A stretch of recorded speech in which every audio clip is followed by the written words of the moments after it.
Excella Education Study in USA assured scholarship. Contact 9881 96666. నమస్కారం, welcome to I dream. నేను విజిత. ప్రస్తుతం మనతో పాటు ఉన్నారు ప్రముఖ ఆధ్యాత్మికవేత్త, సూర్య ఉపాసకులు, sun spiritual society founder Vikramaditya garu మనతో పాటు ఉన్నారు. ఇప్పుడు వారితో మాట్లాడదాం. నమస్కారం సార్. సూర్యోస్మి తల్లి. సార్, రథసప్తమి అనగానే మనకి ఎంతో విశిష్టమైన రోజు. ఆ రోజు ఎవరికి వారు ఏం చేసుకుంటే బాగుంటుందో ఆల్రెడీ మనం ఇంతకుముందు వీడియోలో చేశాం సార్. ప్రత్యేకించి మీరు ఏం చేస్తారు సార్ ఆ రోజు? రెండమ్మ, చూడాలి, అందరూ రావాలి. రథసప్తమికి ఆయన ఒరిజినల్గా సూర్యనారాయణమూర్తి మనం సెలబ్రేషన్స్ చేస్తాం. రథసప్తమికి మీకు అరసవెల్లిలో సూర్యనారాయణ మూర్తిని ఆయన వచ్చి తాకుతారు. సూర్యకిరణాలు ఆయన్ని తాకుతాయి. ఓకే, అది అరసవల్లిలో. అలాగే ఇంకొక క్షేత్రం ఉంది విజయవాడ దగ్గర, గన్నవరం నుంచి నూజువీడు వెళ్లే దారిలో చిక్కవర సంస్థానం. చిక్కవరం ఊరు పేరు. చిక్కవరం శ్రీపుర హనుమత్ క్షేత్రం. స్వయంభూ హనుమంతుల వారు అక్కడ ప్రత్యక్షం అవడం జరిగింది ఆ ఊర్లో. ఆయనకు ఒక దేవాలయం. ఆయన అంటే దాని గురించి ఎందుకు ప్రశస్తంగా చెప్తున్నానంటే, సూర్యనారాయణ మూర్తిని ఆరాధిస్తున్నట్లుగా ఉంటారు ఆయన. అంటే మీకు హనుమత్ దేవాలయాలని ఇలా ఉంటాయి, అభయాంజనేయ స్వామి ఇలా ఉంటారు. ఇక్కడ ఈయన స్వామివారిని సేవిస్తున్నట్టు ఉంటుంది, అర్ఘ్యప్రదానం చేస్తున్నటువంటి హనుమంతుల వారు. మీకు కరెక్ట్గా అన్ని తెలుస్తాయి క్లియర్గా.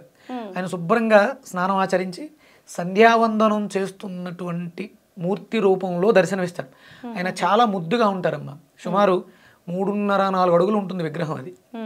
అది స్వయంభూ దొరికింది. మనం హనుమంతుల వారి దేవాలయాలు అనగానే ఒక బండ మీద అనీవెన్ షేప్ కనిపిస్తూ ఉంటుంది, ఆయన ఎగురుతున్నట్టు ఇలా ఉంటుంది. ఒక బండ మాత్రమే ఉంటుంది.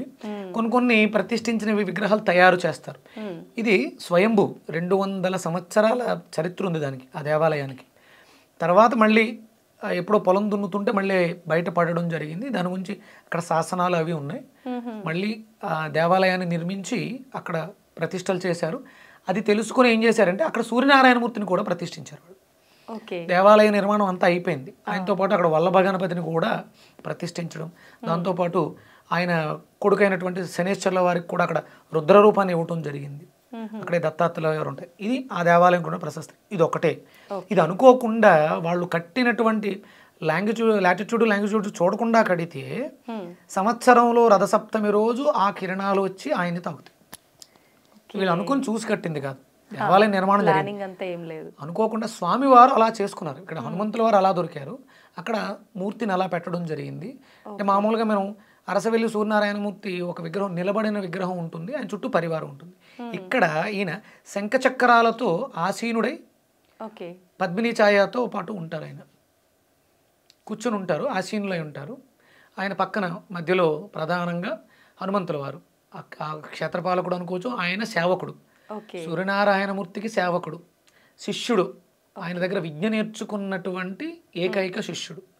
సూర్యనారాయణమూర్తికి అత్యంత ప్రీతికరమైనటువంటి శిష్యుడు. ఎంత ఇష్టము అంటే తన కూతుర్ని ఇచ్చి వివాహం చేసినటువంటి ఇష్టం. ఆయనకు వివాహం జరిగింది తెలుసు కదా, ఆంజనేయ స్వామికి. బ్రహ్మచారి, పెళ్ళైన బ్రహ్మచారి ఆయన. ఆయన భార్య పేరు సువర్చల. సూర్యనారాయణమూర్తిలో ఒక కిరణం పేరు సువర్చల. ఆయనకు విద్య నేర్పిస్తున్నటువంటి క్రమంలో నవవ్యాకరణం అని చెప్పేసి ఒక శాస్త్రం, అది వివాహితులకు మాత్రమే నేర్పాలి. ఈయన వివాహితుడు కాదు. అప్పుడే ఈయన తీసుకున్నటువంటి విద్య సంపూర్ణం అవుతుంది. అప్పుడు ఏం చేయాలి? అందుకని ఏంటంటే ఈయన అది కోరుకున్నాడు. ఆయనలో ఉన్నటువంటి కిరణం కూడా స్వచ్ఛంగా ఉండాలి, పవిత్రంగా ఉండాలి, మలినమైపోకూడదు, కానీ గృహస్థ అవ్వాలి అనే భావన కలిగి ఉన్నటువంటి కిరణం. ఆయన తనలోంచి ఒక కిరణాన్ని తీసి సువర్చలని తయారు చేసి వివాహం జరిపించి తర్వాత ఆ కిరణం మళ్ళీ తనలోకి వెళ్ళిపోతుంది.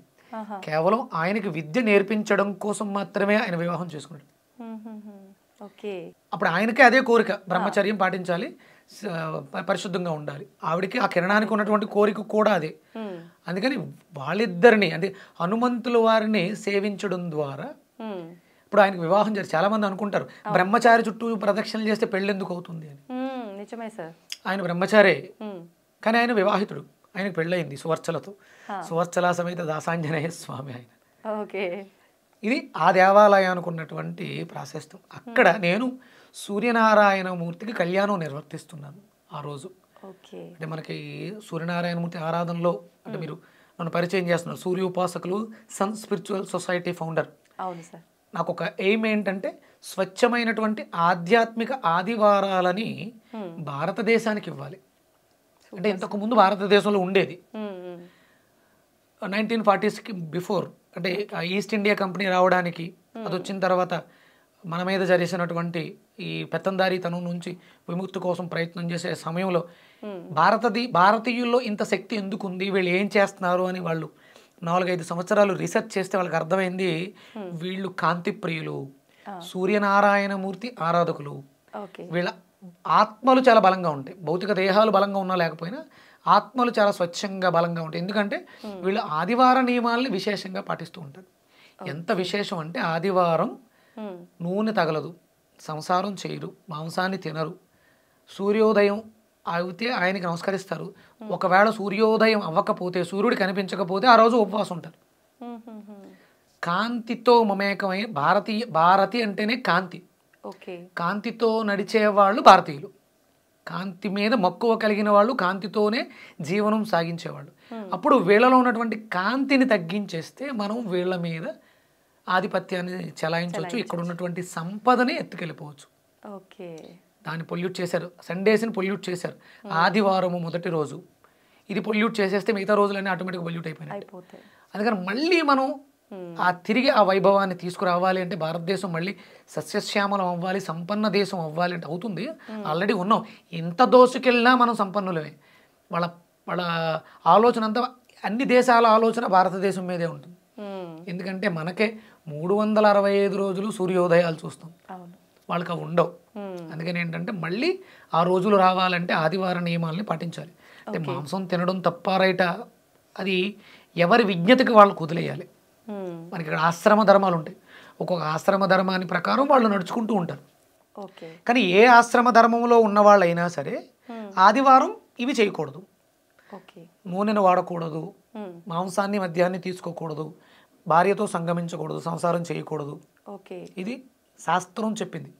కనీసం అందులో శాస్త్రంలో ఉంటుంది, కనీసము భానువారమందైనను స్త్రీ తైల మధు మాంసాన్ని త్వజంతి నా వ్యాధి శోక దారిద్ర్యం సూర్యలోకం గంచింది. ఈ 4 మానేస్తే సూర్యలోకం అంటే సూర్యుడిలోకి వెళ్ళిపోవడం కాదు, సూర్యుడు అంటే వెలుగు, అంటే మీ జీవితాల్లో వెలుగు వస్తుంది, గచ్చతి పొందుతావు.